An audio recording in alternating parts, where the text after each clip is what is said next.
Movie start होते ही कुछ friends को दिखाया जाता है जो उस वक्त पार्टी सेलिब्रेट कर रहे होते हैं। उन फ्रेंड्स में एक लड़की जिसका नाम कोर्टनी होता है अपने दोस्तों के ही कहने पर वो एक एप्लीकेशन को डाउनलोड करती है जिसका नाम होता है काउंटडाउन। ये एप्लीकेशन बेसिकली ये बताती है कि आप कब तक जिंदा रहेंगे और यहाँ तक कि आपकी डेथ की प्रेडिक्शन भी करती है। वहाँ बैठे हुए बाकी लोगों के काउंटडाउन तो काफी अच्छे आते हैं, लेकिन कोर्टनी के लिए वो एप्लीकेशन बताती है कि उसके पास जिंदा रहने के लिए सिर्फ 3 घंटे रह गए हैं और उसके बाद वो मर जाएगी। कोर्टनी इस बात को लेकर काफी वरीड हो जाती है और यहाँ तक कि वो अपने फ्रेंड इवन के साथ भी उसकी कार में घर नहीं जाती, बल्कि वो पैदल ही अपने घर जाती है। और अपने घर तक पहुँचते पहुँचते रास्ते में उसे कुछ न कुछ दिखाई देता है और ऐसे लगता था कि जैसे कोई उसे फॉलो कर रहा है। इस एप्लीकेशन की तरफ से उसके पास एक नोटिफिकेशन भी आता है कि आपने यूजर एग्रीमेंट को तोड़ दिया है। और फिर हम देखते हैं कि जैसे ही वो घर आती है कुछ देर गुजरने के बाद ही एक अनसीन एंटिटी उसे मार डालती है। और यही नहीं, उसके मोबाइल का टाइमर भी बिल्कुल 0 हो जाता है, जिससे ये प्रूव हो जाता है कि ये एप्लीकेशन कोई मजाक नहीं थी। और उसी वक्त हमें ये भी दिखाया जाता है कि इवन की कार क्रैश हो जाती है और एक ट्रे की ब्रांच उसी सीट पर जा लगती है जहाँ पर कोर्टनी ने बैठना था। इससे ये बात तो साफ प्रूव हो गई है कि कोर्टनी की डेथ तो कंफर्म थी। फिर कुछ टाइम गुजर जाने के बाद हमें एक ट्रेनिंग नर्स दिखाई जाती है जिसका नाम क्वीन होता है और ये ही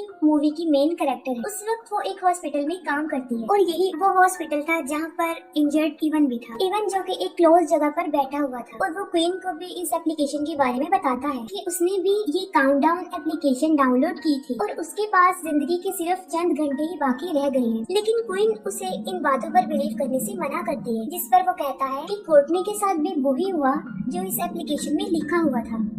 और वो ये भी कहता है कि मुझे पता है मेरी डेथ सर्जरी के दौरान ही होगी और इसी वजह से वो सर्जरी को अवॉइड करना चाहता था। अब इवन को समझाने के बाद क्वीन के कुछ को-वर्कर्स इस एप्लीकेशन को डाउनलोड करते हैं और उन सबके नंबर्स काफी अच्छे होते हैं। इसका मतलब ये होता है कि वो काफी अर्सा तक जिंदा रहेंगे। और तभी अचानक से एक लड़की हॉस्पिटल में आती है जिसने कुछ ड्रग्स ले ली थी और उसकी वजह से वो सांस नहीं ले पा रही थी। असल में वो लड़की जिंदा नहीं थी, वो मर चुकी थी, लेकिन डॉक्टर फिर भी एक मेडिसिन एक सिरिंज के जरिए उसमें इंजेक्ट करते हैं और देखते ही देखते वो जिंदा हो जाती है। अब क्वीन भी इस एप्लीकेशन को डाउनलोड कर लेती है, लेकिन वो इस बात से परेशान हो जाती है कि जिंदा रहने के लिए ज्यादा से ज्यादा उसके पास 3 दिन है, उसके बाद वो मर जाएगी। इसको लेकर वो काफी परेशान होती है। इवन जो कि अपनी सर्जरी को स्किप कर चुका था और हॉस्पिटल की इमरजेंसी से एग्जिट की तरफ आता है और ठीक उसी वक्त उसके मोबाइल पर भी उस एप्लीकेशन की तरफ से मैसेज आता है। और वो मैसेज क्या था? वो मैसेज ये था कि आपने यूजर एग्रीमेंट को तोड़ दिया है। और तभी एक डीमन कोर्टनी के रूप में उसके सामने आती है और उसे नीचे फेंक देती है और ऑन द स्पॉट उसकी डेथ हो जाती है। अब क्वीन को कुछ डॉक्यूमेंट्स लेने अपने घर जाना था और वो अपनी छोटी बहन जॉर्डन को उसके एक फ्रेंड के साथ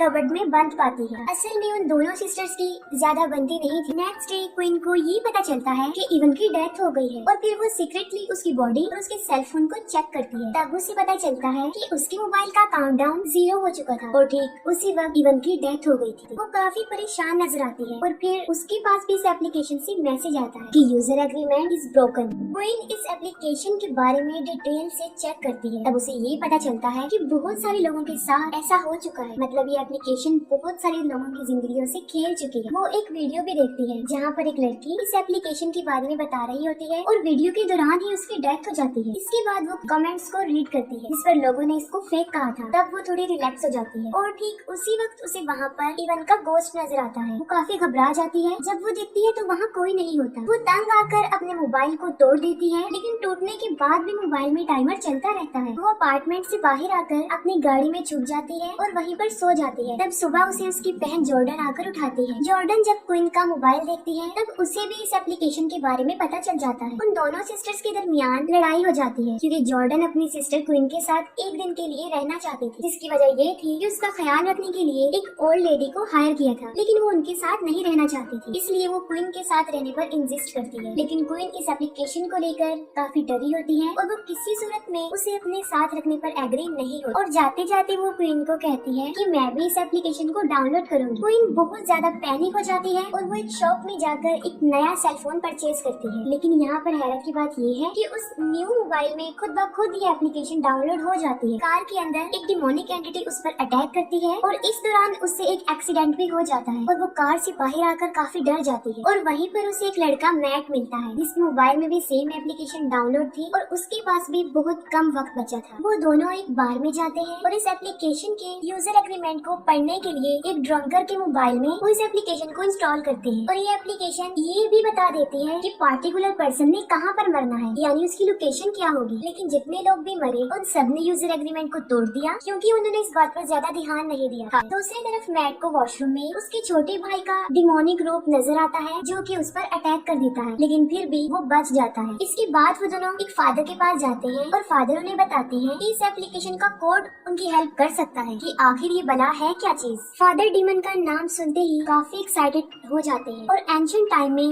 बाइबल के एक वर्जन में बताई गई फोकलोर को उनके सामने प्रेजेंट करते हैं कि काफी अर्सा पहले एक प्रिंस था जिसके फादर काफी बीमार थे। अब राजा तो बीमारी की वजह से लड़ नहीं सकते थे, तो प्रिंस को ही आर्मी को लीड करना था। लेकिन ऐसा करने से पहले प्रिंस एक जिप्सी वुमेन के पास अपना फेट जानने के लिए जाते हैं जो उन्हें एक स्क्रॉल देती है और कहती है कि इसमें जो कुछ भी लिखा है वो उससे बचेगा नहीं और कभी भी इस चीज को अपने फायदे के लिए इस्तेमाल नहीं करना। और जब प्रिंस उस स्क्रॉल को ओपन करते हैं तब उसमें एक टाइमर था और वो तब का टाइमर था कि अगर वो जंग लड़ेंगे तो तब उनकी डेथ हो जाएगी। अब प्रिंस उस लेडी की बातों को सुनते हुए अपने छोटे भाई को जंग लड़ने के लिए भेजते हैं, लेकिन प्रिंस का छोटा भाई जंग को जीत लेता है। अब प्रिंस दोबारा से उस औरत के पास जाते हैं और उसे ये बताते हैं कि उसके लिए मौत आ रही है, जिसके रिप्लाई में वो लेडी कहती है कि ये कोई मौत नहीं है बल्कि ये एक डीमन है जिसका नाम ओजिन है और बहुत ही खतरनाक किस्म का डीमन है ये, जो उसे एक आसान मौत तो नहीं देगा बल्कि उसे तड़पा तड़पा कर मारेगा। और जाहिर सी बात है ऐसा कोई जालिम ही कर सकता है। और उस प्रिंस को ठीक उसी वक्त मौत आती है जब उस स्क्रॉल में लिखा था और उस स्क्रॉल का टाइम बिल्कुल एज इट इज उस टाइमर जैसा ही है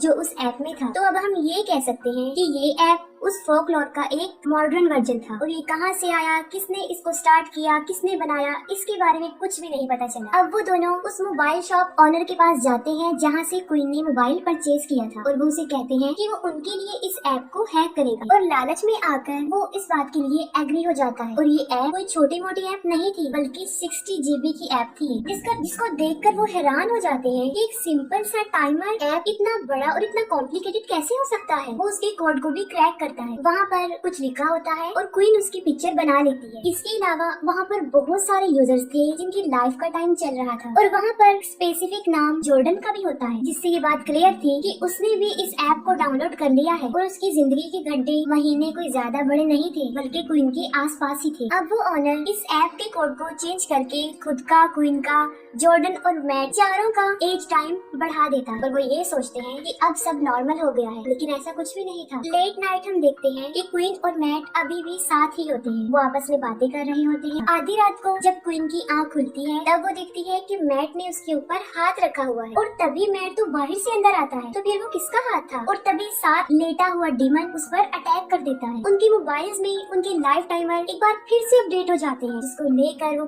फिर से परेशान हो जाते हैं। तब क्वीन को इस बात का रियलाइज होता है कि जॉर्डन की जान भी खतरे में है और दूसरी तरफ जॉर्डन पर उसकी मदर का डिमोनिक रूप अटैक करता है और वो तीनों मिलकर फिर से उस फादर के पास जाते हैं। मैट उस फादर को इस ऐप का कोड वर्जन दिखाता है, जिसे पढ़कर ये पता चलता है कि ये एक कर्स है जिसे तोड़ा भी जा सकता है, यानी अगर कोई टाइम से पहले ही मर जाए या फिर कोई टाइमर को ही हरा दे तो इस कर्स को तोड़ा जा सकता है। और जाहिर है कोई भी मरना नहीं चाहता और वो डिसाइड करते हैं कि वो इस टाइम को ही बीट करेंगे और अगर 1 सेकंड से भी टाइमर बीट हो गया तो वो इसमें कामयाब हो जाएंगे। अब ये सब मिलकर साल्ट और ग्लू का एक प्रोटेक्टिंग सर्कल बनाते हैं और वो ओजिन डीमन उन पर अटैक कर देता है और देखते ही देखते ओजिन मैट के छोटे भाई के रूप में उसके सामने आता है और उसकी तरफ बढ़ते हुए वो एक पांव सर्कल से बाहर निकाल देता है और फौरन वो डीमन अपने असली रूप में आकर मैट को वहाँ से खींचकर ले जाता है। क्वीन जो कि मैट को बचाना चाहती थी वो बाहर जाकर उसे चेक करती है। तब वो देखती है कि मैट बिल्कुल सही सलामत उसके सामने खड़ा है और सडन एक कार मैट को टक्कर मारकर उसे उड़ा देती है, जिससे वाज़ेह हो गया था कि इनका तरीका कामयाब नहीं हुआ और मैट भी